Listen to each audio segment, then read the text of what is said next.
시작하겠습니다. 422페이지 이제 뇌생식기 검진입니다. 그러면 뇌생식기 검진을 하려면 질경을 삽입해서 봐야 되겠죠. 그래서 자 생리 중에는 되도록 안 하시는 게 좋죠. 그다음에 질세척, 성교, 양모 또 나오죠. 윤활제 사용하지 말고 방광비오라, 쇠석이. 이건 당연히 다 기본으로 알고 계시는 내용이고요.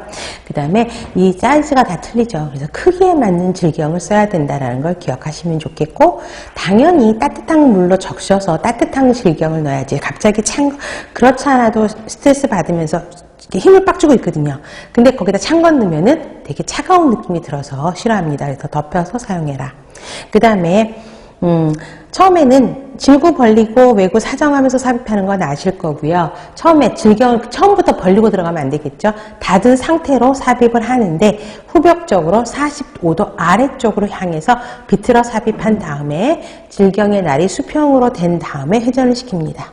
자, 그래서 그 다음에 질 안으로 다 들어간 다음에 경부가 보이도록 질경을 벌리고 나사를 고정하면서 사정을 해야 되죠. 제일 먼저는 시진을 하게 됩니다. 어떤 색깔, 위치, 열상, 궤양 이런 거는 금방 아실 겁니다. 이런 게 있는지 봐야 되고요. 그 다음에 도말 및 궤양 검사를 하게 돼요. 펩스메어 검사도 질경을 넣어서 하는 거거든요. 질 안에 넣어가지고 하는 거기 때문에. 그래서 펩스메어 검사를 하는데 자, 세 곳에서 분비물을 채취하죠. 경부 내부, 그 다음에 편평, 원주, 상피, 접합피가 항상 한다 그랬었죠. 그 다음에 아까 질 후원계에서도 한다 그랬었죠. 그래서 세 곳에서 자궁 경부암 진단을 할 때 여기서 착출을 하게 됩니다. 그럼 아까 설명드렸었죠.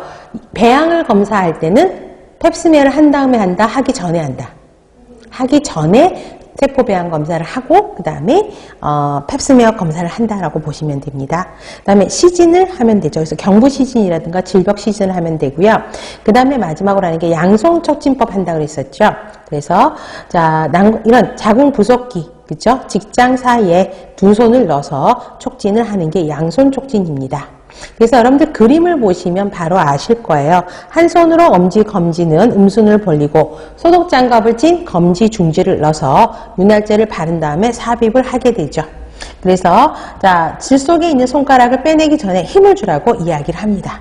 자, 그래서 자궁 크기, 모양, 그 다음에 난소 크기, 질병 상태들을 확인할 수가 있는데 자, 난소 그림을 보시면 아시죠? 한 손은 어디 쪽에 있어요? 그죠? 치골결합이라든가 배꼽 있는 부분에서 복부에 올리고 있고 한 손 장갑 낀 손은 검지시지 넣어서 질강으로 삽입하는 거죠. 이게 양손 촉진법입니다. 네, 정상적인 거는 3, 4cm가 정상 이하가 정상이다 이거보다는 중요한 건 정상적인 난소는 촉진된다, 촉진되지 않는다. 촉진되지 않는다를 기억하시면 돼요. 폐경이 닿으면 자, 폐경이면 난소 크기가 커져요, 작아져요? 작아져요. 더 작아지는데 폐경이면 더 촉진이 안 되겠죠. 정상적인 경우도 안 되는데 폐경이면 더 안 만져져. 근데 만져지면 종양인 거야. 그쪽 부분에. 그다음에 난관도 그러니까 정상인 경우는 난소 난관 다 안 만져진다고요. 이걸 기억하시면 됩니다. 그다음에 직장 질건입니다. 자, 검지는 천천히 질강으로 넣고요. 중지는 어디에 들어가 있어? 손을 한번 봐보세요. 가운데 손가락. 항문으로 들어가 있어요. 보이시죠? 그래서 넣어서 항문으로 넣은 다음에 힘을 주라고 합니다. 그래서 항문 조인근을 보는 게 직장 질 검사예요. 그래서 자 힘을 줬어요. 그런데 그쪽에서 뭔가 빠져나와. 자궁이 후굴대, 정경정굴이었죠. 내가 뒤로 넘어가요. 이런 것들을 보는 것이고 만약에 힘을 줬는데 변이 나와요. 혹시 그러면 거기에 피가 섞였는지도 보셔야 됩니다. 그래서 정경정굴이어야 되는데 후굴대요. 그럼 직장병에서 자궁이 만져드는 거죠. 자궁 뒤에 직장이 있다 그랬죠. 근데 직장이 딱 넣었는데 직장병에서 자궁이 만져지면 얘가 앞으로 구부러진 게 아니라 뒤로 구부러져 있다는 거예요.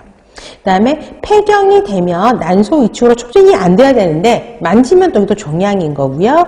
또 만졌는데 아파요. 염증인 거고요.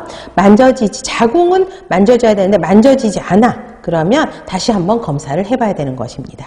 그 다음에 항문 검진이죠. 항문에다가 항문 주위를 문질러서 항문 조인근을 이완시키고 먼저 이완을 시켜야 되죠. 그 다음에 보시면 좋습니다. 그래서 처녀인 경우에는 처녀막 보호를 위해서 항문 검진을 한다는 거 기억하셔야 돼요. 그래서 상과 가면 처녀냐 아니냐를 먼저 물어보게 돼 있어요. 질경 검사를 하게 되면. 근데 그거를 말하고 해야 되지 진짜 처녀가 질 쪽으로 넣어서 검사하면 절대 안 되겠죠. 또 그런 문제도 발생합니다. 그래서 보시면 돼요. 자, 나머지 비정상적인 거는 그냥 금방 아실 수 있을 거예요. 흐름으로 보셔도 됩니다. 그 다음에 가족 계획에 대한 문제가 우리 실생활에서 많이 나오잖아요. 그래서 피임하는 문제들 의외로 잘할 것 같은데요. 우리 여학생들 보면 참 몰라요. 그나마 간호학과 학생들은 좀 알 것 같은데 간호학과 아닌 학생들은 생각보다 이쪽에 무지한 친구들이 참 많아요.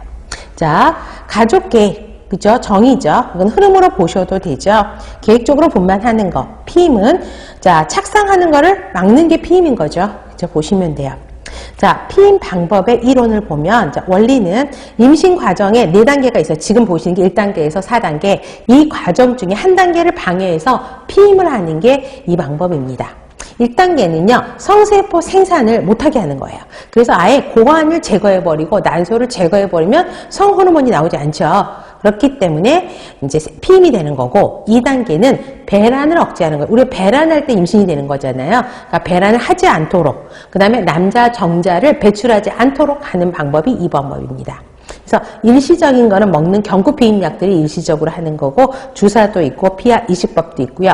영구적인 거는 다 잘라버리는 거죠. 절개를 하든 절제를 하든. 난관 결찰은 뭐예요? 난관에 이렇게 아까 자궁이 이렇게 있었다 그랬죠? 그러면 이렇게 난관이 있고 난소가 있다 그랬죠? 그런데 여기를 이렇게 끈으로 묶어버리는 거죠. 그러면 여기서 수정된 수정란이 여기 들어가요? 못 들어가요? 못 들어가죠? 그렇기 때문에 피임이 되는 것들입니다. 자, 3단계는 수정이 안 되게 하는 거죠. 그래서 질내 사정을 피하는 거죠. 밖에다가 사정하는 거, 질외 사정법. 그다음에 배란기를 피해서 성관계를 하지 않도록 하는 것이죠. 그래서 점액을 관찰해서 하고, 자신의 월경 주기를 통해서도 하고, 기초 체온을 아까 측정해서 체온이 내려갔다 올라가는 시기를 피하는 방법, 이게 되는 것이죠. 또 기구나 약물을 이용하는 방법입니다. 그래서 콘돔이라든가 패서리, 캡 등을 이용해서 하는 방법들이 여기에 들어갑니다. 4단계는 착상을 방해하는 방법이에요. 그래서 수정은 허용되나 수정이 난관을 통해서 자궁 운동을 통해, 그러니까 난관의 운동이라든가 이런 선모 운동을 통해서 자궁에 착상하는 거죠. 근데 그거를 막아버리는 게 이 방법.